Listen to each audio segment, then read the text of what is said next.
Good evening, everybody.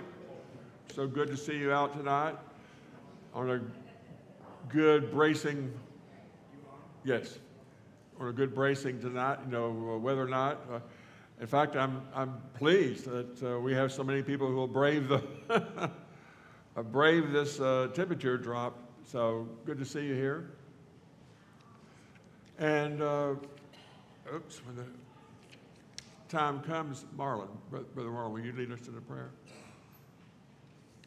Okay, announcements. Donna Elmore is in Mercy Hospital. She lost feelings in her legs this morning and was incoherent. She is doing much better this evening, and if all goes well, she can be home tomorrow. Dolores Valentine, mother of Mike Valentine, passed away today. And now from Dave Osborne, the missionary that was here just a Sunday or so ago, from Jamaica. Of course, you heard that Melissa, the big storm, hit Jamaica. He says, we are okay. However, one brother did fall off his roof during the hurricane and is now in the hospital. Trying to call some brethren, but not getting through, because I'm sure their phone lines are in a mess. As soon as I get the info, I will update you, and thanks for your continuing prayers. Shannon is looking to go to Silver Dollar City on Monday, December the 8th for our Christmas light tour this year. You can order tickets online this week and get tickets for $65 plus tax. If you order a ticket and cannot go that day, you can still use your ticket through January the 4th. You can go online and order your ticket, or I can go online and do them for you. If you need to rent a scooter when you're there, you need to call ahead and reserve one. She gives a number if you need it. Also, if you want to go, if you go on the bus, we will drop you off at the gate. That's always an attraction to me. Not having to walk a mile and a half if you're in the Z parking lot somewhere out in the boonies. But if you want to go, and you don't have to be young at heart. Anyone is welcome to go. Please let Shannon know by tomorrow if you'd like to go. Remember to fall back Saturday night. So turn your clock back. We get an hour extra sleep. This Sunday will be our bilingual service. And on Veterans Day celebration will be Tuesday, November the 11th at 11 a.m. I should have had an 11. November 11th at 11, anyway. We will have with us the Singing Men of Arkansas and two great speakers, Jenny Lane from Bo's Blessings and Sabian Sandoval from Northwest Arkansas Recruiting Office. And we will honor our oldest veteran, 100-year-old J.R. Dockery. There will be there are military information sheets in the foyer. If you or someone you know may be active or inactive and served in any form of the military, we can add them now, still add them to our show. Clothing drive is this Saturday at 8 a.m. And Joe Moharn was telling me that they did have word from Gary Turner. Gary had a little setback on, I think, Tuesday or Monday. Anyway, he'd gone to Tulsa and came back and had a collapse, but they were able to kind of get him, I think, balanced out again. So he said he's feeling better today and still waiting for the results of all the tests they ran on him.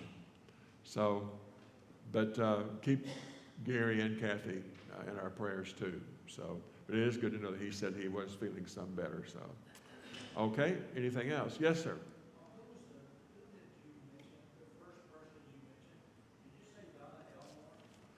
Yeah, Donna Elmore. Yeah, tonight she's there. She said lost feelings in her legs and was incoherent, and they got her to the hospital, but she's feeling better tonight. Okay, but we can still have people arriving. We'll give them a chance to come.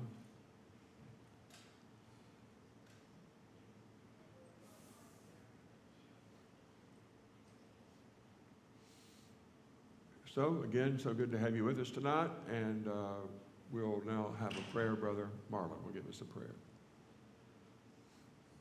Father, we're thankful for this privilege we have to study your word. Help us as we come tonight to learn more about you, and Father, help us grow closer to you as we do so. Father, we pray that you be with those who are risen tonight and who walk in. I pray that you be with Don and figure out what the problem is. We pray that you be with the Valentine family and their loss, and all others who have been and have not been mentioned. We pray that you take them and hold them in your hand. Father, we're truly thankful. You loved us so much that you sent your Son to this world. He died for our sins. Let us not never forget that.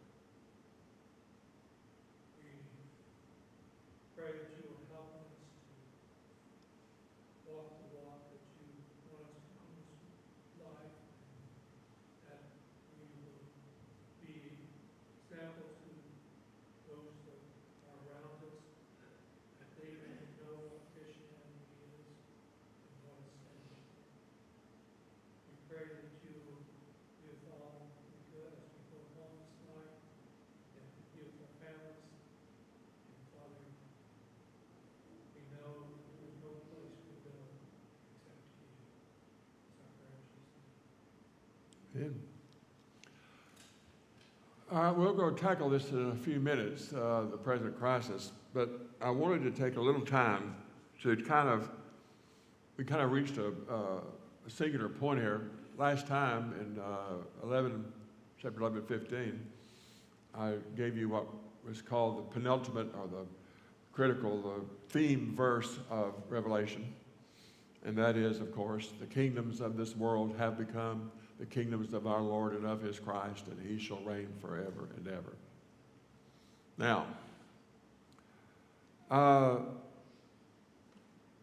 I know we've gone through a lot of material, and sometimes it gets a little confusing which way we're going, but that's why I wanted to kind of stop a minute and maybe kind of re-emphasize some points.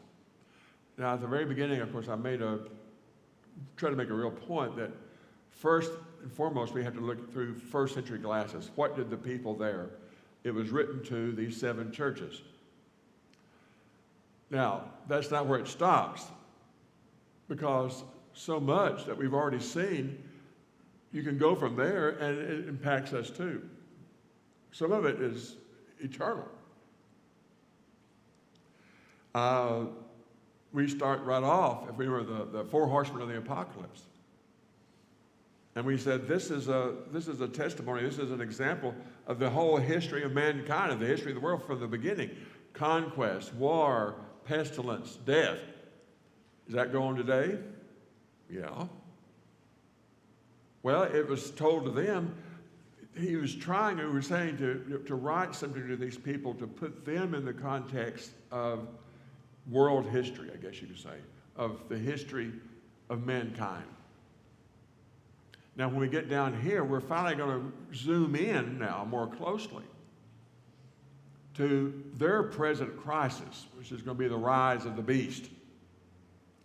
But already we have seen a lot of tumult. We've seen the various angels sounding trumpets. We've seen the challenges, the tumult of natural disasters. Well, natural disasters are going today, aren't we? We just have a hurricane. Our brothers down in Jamaica, that's a natural disaster. So these continue. Yes, they were written to those people at the 7 churches, but also it follows on. We can learn from this ourselves. This also should speak to us, that we face these natural disasters. We talked about how they were warned and how they described the feeling of being invaded, these invading armies, and how they described them so fiercely. We in our country, I think we have a hard time, do we not, relating to that? Our nation, well, the last time we were physically invaded was in 1776. So how do we really try to sympathize with that, to understand what it was like to have a marauding, invading army coming through, destroying your food, destroy your cities, your place of living, carrying off your feet, yourself and others as slaves and kill. I mean, that's terrible. But how do we understand that? But it's still possible. It's still going on. We talked about this. If not, get on the TV. Look what's happening in Ukraine and in Gaza and in other places. There are still invasions and attacks and stuff like this going on. We still have to be alert because we get rumblings from North Korea and China and from some of the Arabic countries and whatever. We've been attacked. We haven't been invaded. 9/11. We were attacked, but we were not invaded as such. But we had a feeling then. Maybe we got a little sense of what it was like to not feel as secure maybe as we had been. So that's the idea. These ideas that they're putting forth as graphically as they are, and they are very graphic. It was to tell these people then about what they were facing. And this is something I wanted to kind of look at. I think sometimes some people find it rather shocking if they sit down and read very carefully.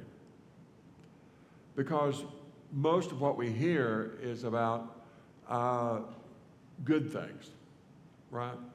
Jesus loves us, Jesus died for us, all this. But Jesus also said what? I come to bring a sword, not peace. I'm going to divide father from son, mother from daughter, daughter-in-law from mother-in-law. Because people they're going to conflict over my teachings. So in that sense, and then he goes on, of course, later on, we already mentioned where he says, nation will rise against nation, and there'll be wars and rumors of war. So don't get upset about it. But it's a fact. There are going to be wars, there's going to be rumors of war. And I think what Revelation is showing is, our brethren are going to get caught up in this. We're maybe getting caught up in this. So what I would say here is that shocks people that Jesus doesn't say it's all going to be sunshine and roses, does he? He tells us sometimes a hard truth. He doesn't sugarcoat it. And I think that's something we find very hard to grasp sometimes. Some people do. That Jesus says there's going to be some turmoil out here. There's going to be some sacrifice demanded of you. We saw this at the end of the chapter there on the 5 horsemen of the apocalypse, where they see the altar, and under the altar those who have died, who have been beheaded for the word of God, for the cause of Christ. Well, we say, well, that's tragic, that's terrible. But there's something even more ominous there. What does he say? They say, oh God, how long? And God comes back to them and says, be at rest, be at peace because of what? You remember? Pardon? What did he say? Pardon? No. Be at rest, be ready. These people have died because we're not going to see the end until more have joined you. You have more brothers and sisters who are going to join you. There are more sacrifices to come. That's the ominous part to me. Yes, these people have already paid the price. They've already sacrificed themselves. They've already been beheaded for the cause of Christ. And he says, well, here's the hard facts, people. There are more coming. There's going to be more sacrificed. Remember, Jesus also told his apostles, they're going to drag you before the magistrates. They're going to drag you before the officers of the court. They're going to beat you. They're going to sometimes execute you for my name's sake. Again, not sugarcoating it. He's trying to put it out there for us, brother, that this is it. This is the true things we have to face sometimes. We are so blessed in our nation that we haven't had overt persecution, maybe subtle persecution, but not like that.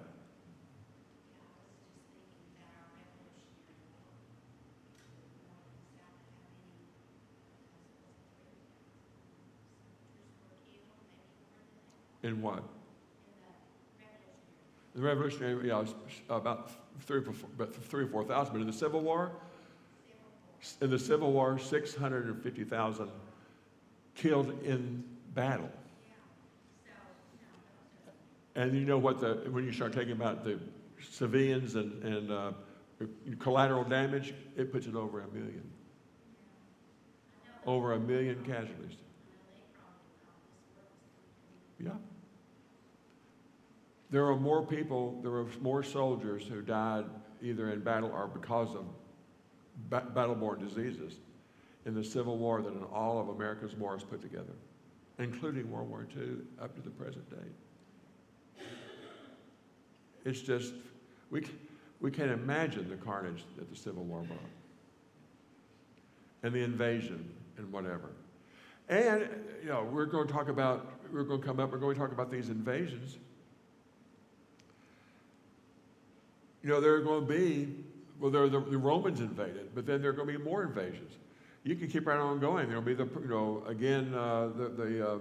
Carthaginians, the Parthans, Parthia. And then there are going to be, you could go all the way down. Look at, here comes Islam. And they come through. And so there'll be the barbarian invasions. We're going to talk about those. How far do these go? Well, I think when God is talking about the fact that there's going to be wars and rumors of war, that goes to this day. It's a continual issue. So we can learn that from Revelation speaks to us on that too. Yes, he's speaking to them immediately, but it keeps going. Remember, prophecy is for a time, but of a time also.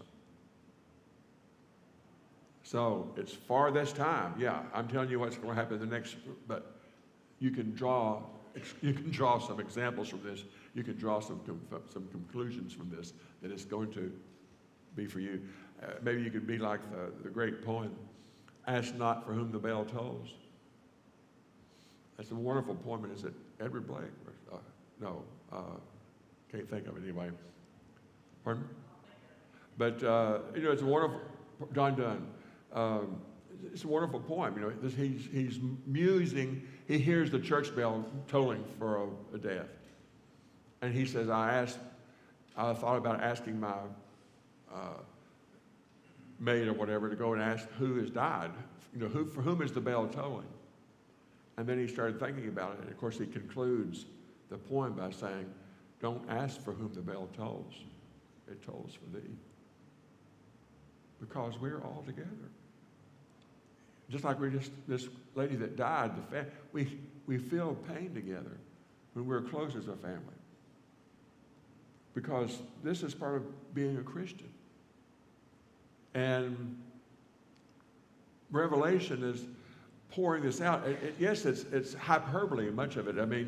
A third of this, and angels doing this, and dragons and whatever. He's really trying to make a real powerful and mental impression on the readers to us today. And it just, it wouldn't have come across as powerfully if he had used bunny rabbits and unicorns with it. We even to this day, we don't believe in dragons, but we understand what the symbol of a dragon is. And we understand some things like that. These are universal symbols. So this is just trying to kind of wrap us up, to bring us up to where we are. Yes, it was immediate to them. he was showing the people in the churches of the seven churches, the brothers and sisters of the seven churches, here is your spot in the big world scheme of things. And it's not necessarily a pretty picture. But he is going to keep moving through it, and he'll say it repeatedly, but the perseverance of the saints. Here is the perseverance of the saints. Here is the courage of the saints. We keep pressing forward. Even as some of us fall, we keep moving forward. Here is the perseverance of the saints. So, it's not always just a whippity-doo joyful picture. It's a very straightforward. Here it is. Lay it out. Let's look at it and accept it. Okay? Any questions about this, or comments or observations? It's better to be honest. I think that's what we're saying here. God wants to be honest with us. Yeah, we're going to see a fantastic view later on of the reward of those who are faithful, the beauty of heaven and all this. But getting there, the road isn't necessarily easy. There's going to be some challenges along the way. So, okay, are we kind of up on things now, I hope? I just kind of wanted to fill us in here and see what, make us understand what all is going on here. That it's a very, very straightforward, honest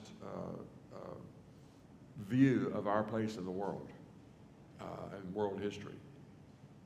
And mankind's inhumanity demand isn't always very pleasant. Okay, well, we're down to the chapter 13. I titled this The Present Crisis.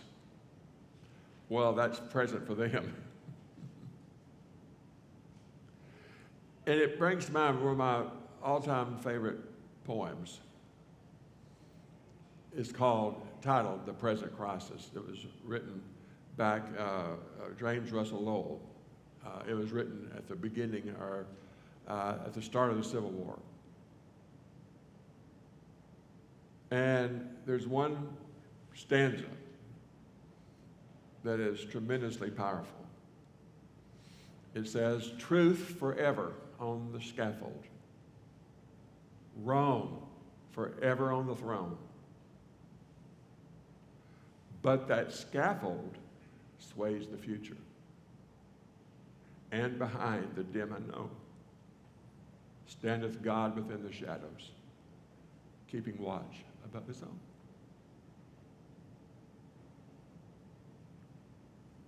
That's what we're going to see.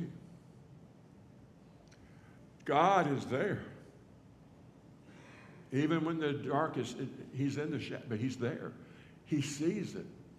Sometimes the brethren and the sisters have to suffer. But he says, if you make it through, if you endure the suffering, then I'll be here to receive you. Okay, the present crisis.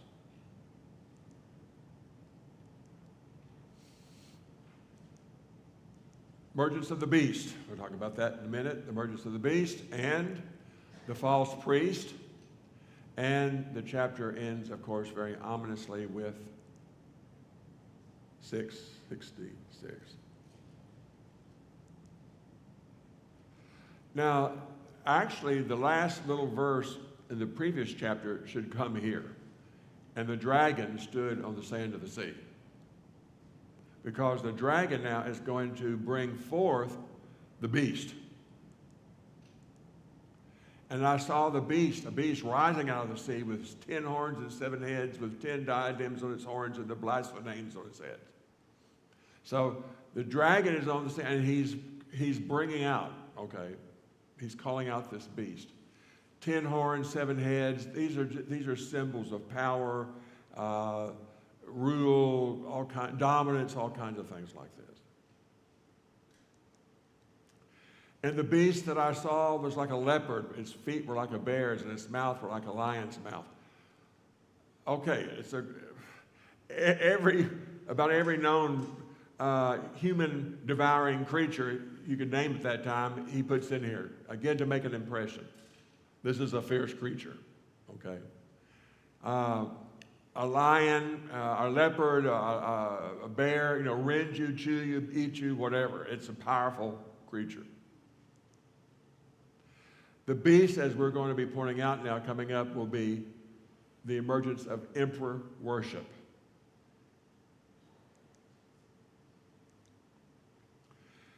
And to it the dragon gave his power and his throne and great authority. Now, again, the devil, Satan, is giving his power to this beast, okay, or this creature, emperor worship. One of its heads seemed to have a mortal wound, but its mortal wound was healed. Most scholars looking at this have kind of looked at it this way.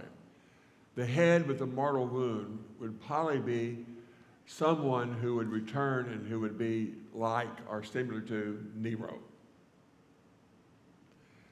We're going to look at this timeline a little bit later that he gives in preparation. And we're going to see that Nero was the first really great proponent of making emperors gods. He really wanted to be God, okay? And he started the first real persecution, overt persecution. But he gets assassinated. So the vision, it seems, says, all right, there's another one coming. It's going to be like this one. Everyone thinks he died, but no, he's coming back, but he's coming back in a new form.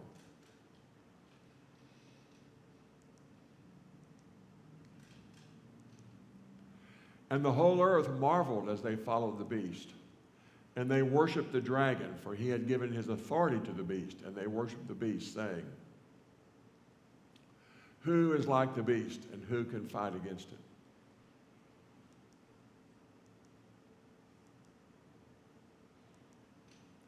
And the beast was given a mouth uttering haughty and blasphemous words, and it allowed to exercise authority for 42 months.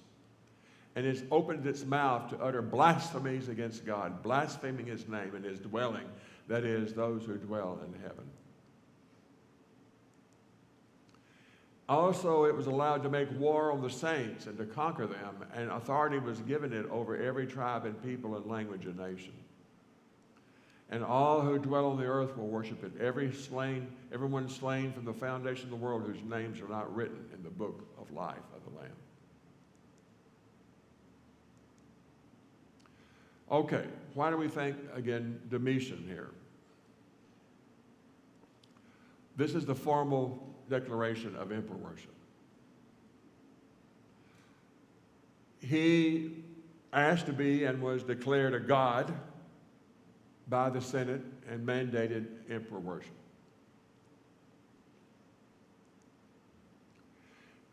Given the titles, took the titles, you approached him and you had to say to him, Lord God Domitian. So those are the names of blasphemy.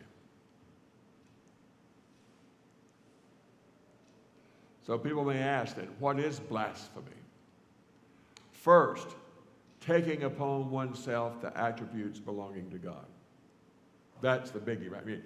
If you have yourself called God and Lord and Savior and whatever, you're putting on yourself the attributes belonging to God. That's blasphemy. Also, attributing the attributes of God to someone or something other than God himself. So the person who takes it on as, for himself is a blasphemer. If I worship and if I give that title to somebody, if I agree to calling that, then I'm blaspheming. And then attributing to God some attribute or action which is in any way causes God's person or glory to be sullied. So if something happens and I blame God for that, that's blasphemy. If it is inappropriate to do that, to diminish God's glory, a person, that's blasphemy. And the opposite's true. Failure to give God the recognition due him for whatever reason or purpose. And I think, brothers and sisters, I know this is a little hobby I get on occasionally, but I'll again bring it up. We have got to be very careful. And when we are blessed, we need to say, I have been blessed of God. I have been blessed of Jesus. My Lord has helped me. Let the redeemed of the Lord say so. I'll tell you, I do not believe in luck. If something good happens to me, it's not because I'm lucky. I am blessed. Luck is blind fate. It just, I just happen to happen, okay? But if something good happens to me, I need to say, God, thank you for blessing me. I don't need to say, well, boy, that was a lucky break. No. Brothers and sisters, God has blessed us. Let us say so. Let us recognize that. And get away from this idea of just something happens. Okay, there's your lecture for tonight. There's the sermonette, okay? But, this is something that we fail to do sometimes, to recognize and give God the recognition due him. And we really need to stop and think about that as we go through life. And how God has helped us, how he has guided us, how he has blessed us, how he has enriched us. Okay, so those are the four areas you can trip into if you're not careful and become blasphemous. Returning now to Revelation 13, verse 9. If anyone has an ear, let him hear. Wake up, people. Listen up. Have you ever had that teacher or someone say, listen up? Or in the army or whatever, listen up. If anyone is to be taken captive, to captivity he goes. If anyone is to be slain with the sword he must be slain. Hard fact. Some things are going to happen. May not be pretty. Yeah, but some people are going to be taken into captive, and I mean it's going to be it's a tough statement. It's a reality. Here is a call for the endurance and faith of the saints. Sometimes people say, "Oh Lord, why me?" And the Lord answers back, "Pardon? Why not you? Are you somehow special than this? So why not me? Why me? Well, how about her? Should I do it to her instead of you? I mean, is that what you want?" Sometimes, Christ tells us, again here, and Paul and them tell us, the discipline of God is tough sometimes. He disciplines us. He challenges us through hardship sometimes. It's tough. But again, here is a call for the endurance and faith of the saints. Another word you could put in here for faith is trust. I don't know if you've ever thought about that, but those words are very close to being equivalent. Do I trust? Where do I put my faith? Where do I put my trust? Do I put it in my bank balance? Where do I put my trust? Or do I put it in God? Even when things look tough, when things are going tough, when I'm sad or when I'm hurt or when I'm whatever, do I still trust God? That's when it counts. When days are rosy and everybody, we're told that, it's when times get rough sometimes, that's when we begin to say, do I trust God? Do I trust God? Okay. Patience in faith, okay. Endurance, patience is another,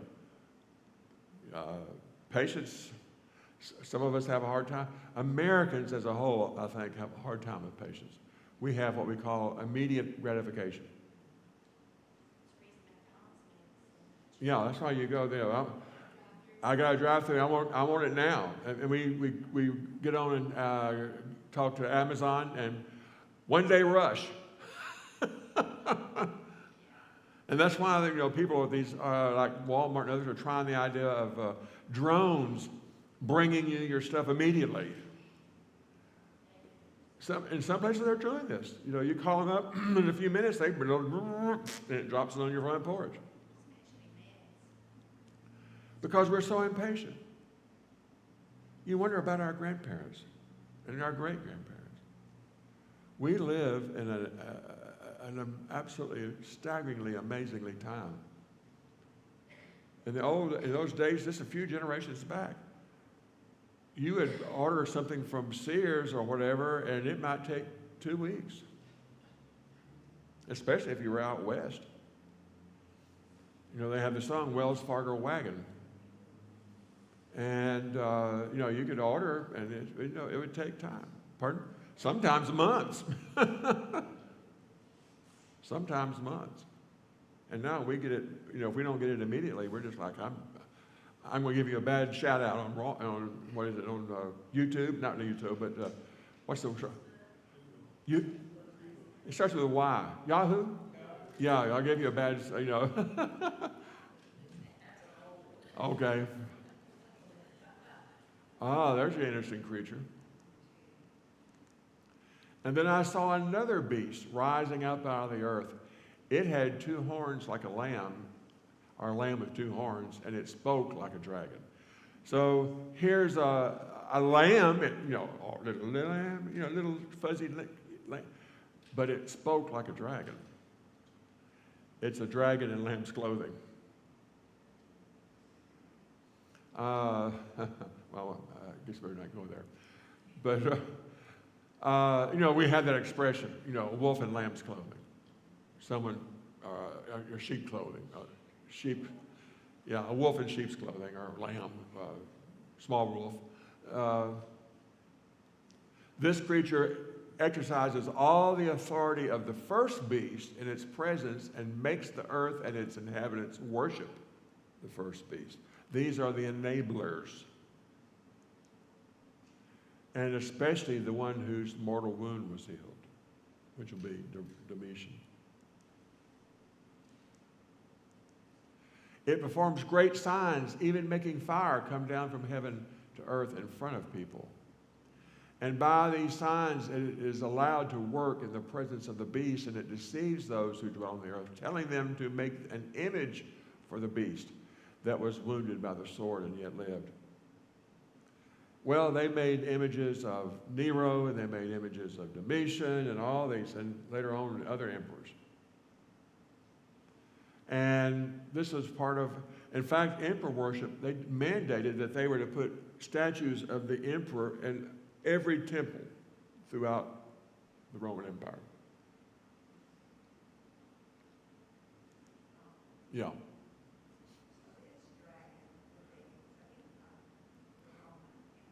Well, this beast, as it says here, these are the false priests. These are scattered throughout the empire, yeah. But these are the priests that are promoting, putting the emperor worship into effect. So, pardon now? Pardon? Oh, yeah, they're getting the authority from the empire, the order goes out from the above. You're right, I'm sorry. Yeah, they go out from the emperor. But then these priests all across the empire, they put it into effect. That's right. Thank you. And it was allowed to give breath to the image of the beast, so that the image of the beast might even speak and might cause those who would not worship the image to be of the beast to be slain. Now I hope you can see this. This is a little thing here. It's supposed to activate. We know from descriptions there were several geniuses that lived back in those days. Archimedes was one of them, and there were some others. And they could make amazing mechanical effects. And here's one of them that we know was in Egypt, that they would start a fire in this thing, and it would heat the pipe that went down to this water, which forced air down into the bowl, causing the water to go over that arch there, that tube, pouring into this weight, which through gears would open the door to the temple. So, of course, all this was done underground and outside, but you can tell what the people might do. You know, they would say, oh, Zeus or whoever, open your doors to us if you're pleased. And they would light this fire and give a offering, and slowly but surely the doors would open. Well, the people would be amazed. I need to find another picture. There's another picture available that shows you from Egypt where they found this, a statue of Horus, the falcon god, and it was hollow, and it had a mechanical bill, so it'd be on a platform, and a priest could be down underneath, and he could pull the little gears, and the person would come and ask a question, and the statue's little beak would move up and down. Just like it said, they could give orders. Yeah, well, I mean, that was just real. Before magic, these people were sometimes mechanical geniuses. Pardon? Yeah, forerunners. So just because they're ancient doesn't mean they were not very capable of coming up with some very clever machines like this to dupe the unknowing. So when he's talking about how they could do this, that they could make these images speak and move, maybe even move an arm up and down. And then through that speaking, they could say, that person's, an apostate, he needs to be killed. They could literally order people's death to be killed. So, all this is very, very contemporary. It also causes all, both small and great, both rich and poor, both free and slave, to be marked on the right hand or on the forehead, so that no one can buy or sell unless he or she has the mark, that is, the name of the beast or the number of its name. Now, we know this from history. They have found these. They have copies of them. They were called labellus. When this went out, you had to be able to prove that you had worshiped the emperor. And so you would go to your local temple, whichever one of your choice. There'd be a Roman official at hand, and you'd say, all right, I came now, I want to show you that I'm going to worship the emperor. All you had to do, it was mainly just kind of a perfunctory thing, pro forma. But they'd give you a little bit of incense, and you'd go up to the statue and throw it on the line and say, Hail Caesar, or whatever, Ave Caesar. And then they would say, okay, so-and-so, I so-and-so saw so-and-so worship the emperor. And he'd give you a little thing, a little piece of parchment. And when you went down to the market now, if you were going to buy, or especially if you're going to be you had to have papers. And you had to show the person that, I have worshiped the emperor, so I could buy your goods. Or if you were a merchant, you had to have it, kind of like today, you had to have it framed and put up on the wall that you have a certificate to operate. I don't know if y'all have ever read the reports on Monday paper about restaurant inspections. One of the most common things they get written up for is they don't have their permit on display, public display. So, they're not supposed to be able, if you have a restaurant, you're supposed to have where people can see it, that you have been certified and given, you have met certain standards to be able to have a restaurant. And that's supposed to be on public display. And I see that more often than anything else. They don't have their certificate on display. So this is the idea. These people had to have this certificate, this labellus, to be able to buy and sell and whatever in the marketplace, just like they're saying. This calls for wisdom. Let the one who has understanding calculate the number of the beast, for it is the number of a man, and his number is 666.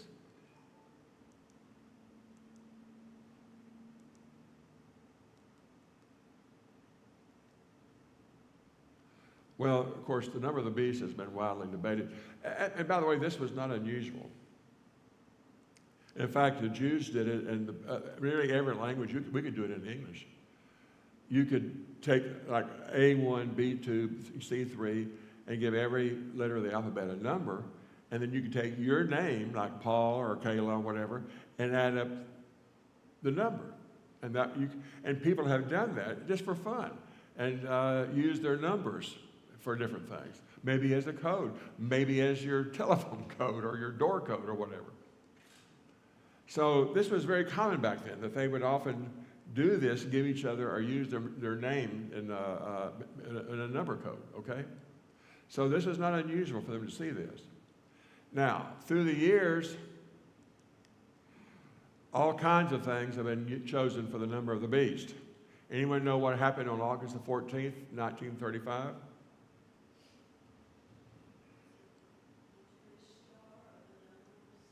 No? Pardon? No, this is in America, United States of America, and every one of you have one.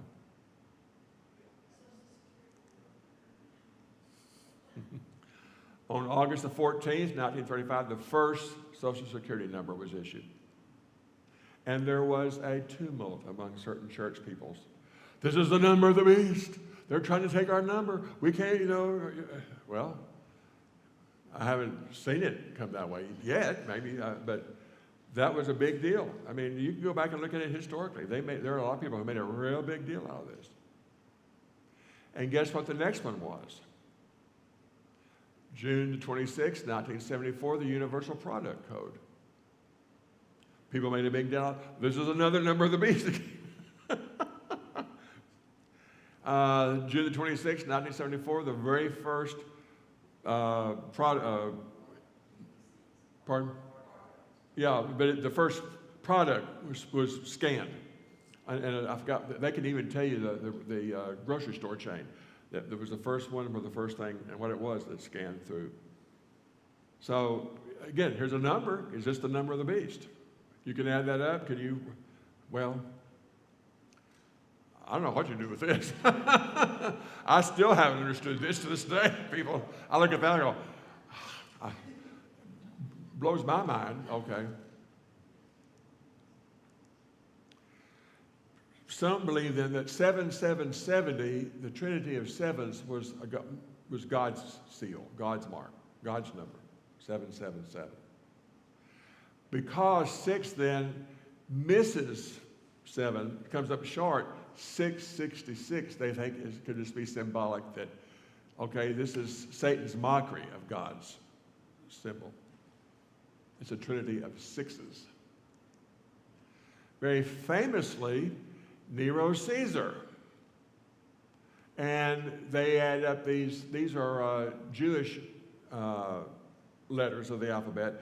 In both Greek and in Hebrew and some other Eastern languages like this, their alphabet also stood in for their numbers, like we said.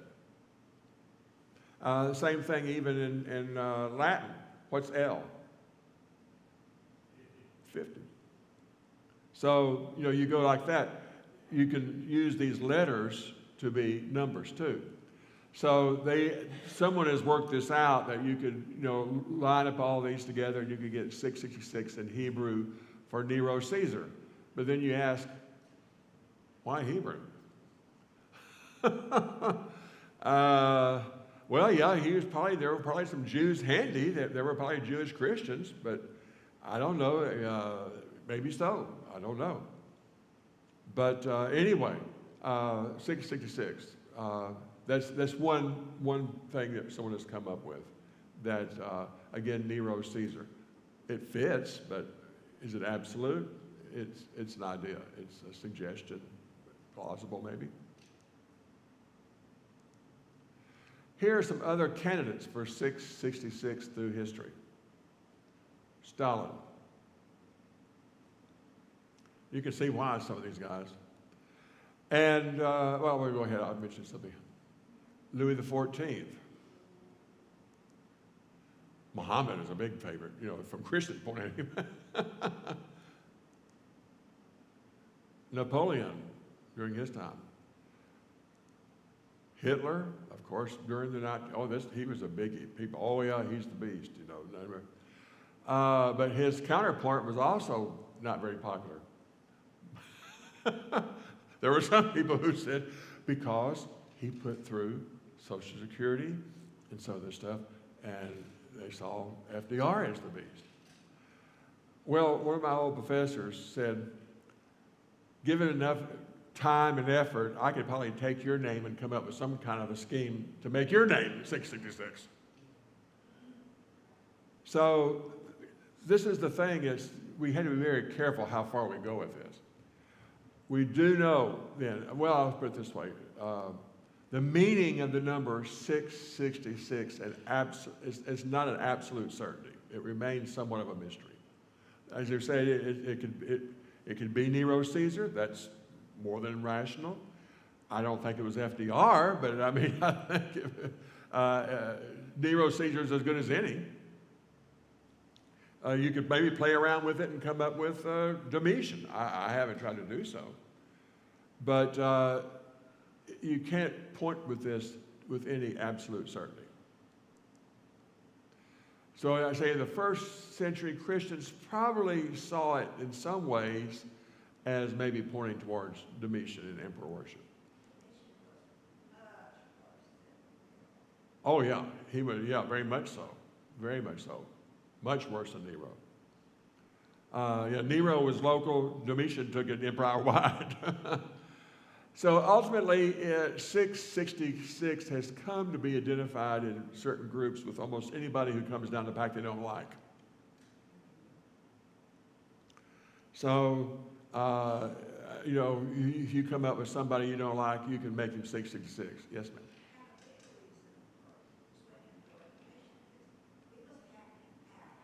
Yeah. At that time, coming up. Yeah. I agree. I think that's at least immediately who it's pointed to. Yeah, I would think that's where but what I'm saying here is, since then, people have just taken it and going off the deep end sometimes. They made it for everybody coming along and say, if they didn't like him, they came up with somebody, came up with 666. And again, I think we have to go back, as you're saying about most immediately it would be something to do, I think, with the Emperor Domitian and that relationship. So we know that the followers of this deceiver are going to be known by God because they're going to be marked. God will have a mark on them. They will be marked by Satan, and God will know that mark, and they will be marked for destruction. So how are we doing on time here? Okay. Any other comments about 666? America, I say American, people are through the centuries have been so superstitious about that number. In some states, I'm not sure about Arkansas, but in some states they will not issue a license plate with 666 on it because people get upset. I had a friend in the banking business who said that someone would have, their bank number would have 666 in it, and they would turn the checks all back, and we don't want that. They wouldn't have it because they had 666 in the bank number somehow. And I don't know. You see all kinds of things like this that people see 666 and they get very nervous about it. So I don't think you have to go that far, frankly. We just know that it was a symbol of something very evil, and it was coming, as you're saying, and it was probably immediately known to them. They knew what they were talking about. They knew what to be aware of. How far we take it, then that's something else. Yes, sir? Can we just apply this number at Deuteronomy 29:29, which is the secret things of God remain a secret? He didn't tell us. That's not that. Yeah, I think for us, yeah. For them, they knew. Yeah, they knew, but we don't. But we don't. We can't be for absolute certain. I think we could be, as we're saying, we could be certain that it meant something to them, Polydomitian. But beyond that, I think we're be very careful. Of course, I say people have used it just as a symbol of evil, just to say a symbol of evil. Maybe that's okay. I don't know, but that might be. But when you start trying to brand somebody with it, when you try to tell me, don't vote for so-and-so because his name adds up to 666. Then I think we're getting a little bit out of the reach of reality here. Okay. Okay. Any other questions? Yes, sir. And this chapter 13 deals with the pagan world and the godless that are easily deceived. Right. And as Christians, we should not be so easily deceived. Not be so gullible. We can be concerned about some things, but we really shouldn't be deceived. That's right. We should not be too gullible about things. Always. Well, we've been talking in John, 1 John, where it says, "Test all the spirits." Test them, like the Bereans. Test them. We shouldn't just lay back and just whatever anyone says, take it for granted. No, we run it through the test. Does it stand up to the stink test? Does it make sense? Is it gospel? Can we point to it and support it through the gospel and the teachings of God? If it doesn't, yes, ma'am.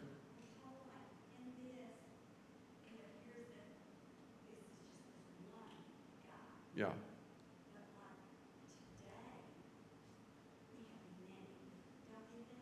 Many what? Oh, false. Yeah, we've had. We were talking about this in Grandpa's meeting the other day. If you go back and listen, remember back in the 60s and 70s, you had all these TV evangelists that were predicting China's going to rise up and China's going to invade Israel and Russia, communist Russia is going to come down and invade Israel. There's going to be there'll be an Armageddon, and then Israel will win, and then they will rebuild the temple, and then Jesus will come, and all that was being said back in the 1960s and 70s. What happened? Nothing. Nothing that they said. It's not like Samuel. Remember Samuel? I love that. Samuel. God said of Samuel, when Samuel prophesied, God did not let his words fall to the ground. I mean, when he said something, something happened. When these TV erstwhile prophets say something, you can pretty well bet. How many people over the last few years have predicted the end of the world, that Christ was coming? And yet people buy into it. People will buy into it. Yes, ma'am. If you're into Instagram, thanks on Instagram, maybe Facebook, but look up John MacArthur, who was a preacher, some of you know, in Christ Community Church in California. He has a tremendous sermon about false prophets. I mean, he calls them by name. Joel Osteen, Doris Meyer, he goes through and he tells exactly why they're false prophets. Scientology and stuff like that. Yeah. I cannot remember the guy that started Seventh-day Adventism. But in 1836, he's the one that predicted the world was going to come to an end in 1836. And thousands came to New York and climbed up on this hill and waited for Christ to come. And he didn't come. So he said, well, he's coming. And so he started the Adventist church because they said, Christ is coming soon. What's going on? In 2036, it'll be 200 years, and they're still waiting. You wonder, Well, anyway, people come up with these things, and you think, why don't they look at their scriptures and see what it says? And David, you said something there that sparked an idea again. What was your point there? The world is so easily deceived. Yeah. That, pardon? The pagan world, yeah. That we need to be very careful again about these pagan ideas that come along. Because they're out there, they can often try to make very good sense and sound very good, sound very reasonable. But, boy, we need to be very, very careful. I may not think they're pagan, but they are godless. Good. They may not be, they're godless. That's another, we talk about pagans or godless or whatever. But, and the devil's still working. Don't think he's not. The devil never sleeps. So, thank you so much for being here. Appreciate your presence. I hope you'll have a wonderful week. And don't forget Saturday night, turn your clocks back.